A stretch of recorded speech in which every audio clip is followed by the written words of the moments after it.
பற்றினது. இப்போ கதையை கேட்போமா? பண்டைய காலத்தில் ஒரு அழகான பெண் சிண்ட்ரெல்லா அப்படிங்கிற பேரில் அவளோட அப்பாவோட சந்தோஷமாக வாழ்ந்துக்கிட்டு இருந்தா. ஆனால் அவங்க அப்பா மறு திருமணம் செஞ்சபோது அவரோட புது மனைவியும் அவளது 2 மகள்களும் சிண்ட்ரெல்லாவை வேலைக்காரியாக நடத்த ஆரம்பித்தன. அவள் எப்போதும் சாம்பலில் உட்காந்து வேலை செய்கிறதுனால அவளை சிண்ட்ரெல்லா, அதாவது சாம்பல் பெண் என்று அழைக்கப்பட்டாள். ஒரு நாள் ராஜா ஒரு பெரிய விருந்துக்கு ஏற்பாடு செஞ்சுருந்தார். அரச குடும்பத்தை தேர்ந்தெடுக்கிறதுக்கு நாட்டில் இருக்கிற எல்லா இளம்பெண்களையும் அழைத்திருந்தார். சிண்ட்ரெல்லாவோட சிற்றன்னையும் சகோதரிகளும் அவளை வீட்டில் வச்சுட்டு அவங்க போயிட்டாங்க. சிண்ட்ரெல்லாவுக்கு நாம் மட்டும் போக முடியலையே அப்படின்னு ஒரு வருத்தம்.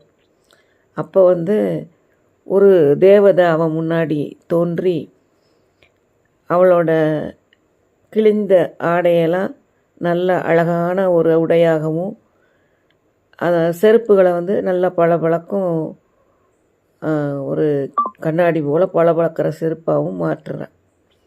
ஆனால் அந்த மந்திரம் ராத்திரி 12 மணி வரைக்கும் தான் இருக்கும். அதுக்கப்புறம் கலைஞ்சு போயிடும். அதனால் நீ விருந்துக்கு போகணுன்னா அங்கே போயிட்டு 12 மணி அடிக்கிறதுக்கு முன்னாடி வேகமாக வந்துடணும் திரும்ப வீட்டுக்கு அப்படின்னு சொல்லி அவளை ஆசீர்வாதம் பண்ணுறான்.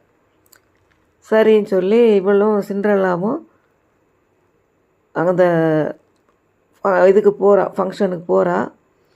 போய் அங்கே டான்ஸ் ஆடிட்டு இருக்கும்போது அவளுக்கு ஞாபகம் வருது. ஐயோ மணி 12 ஆச்சு, ஆக போகுதே, நம்ம உடனே போகணும் வீட்டுக்குன்னு சொல்லி திரும்ப வந்துடுறா.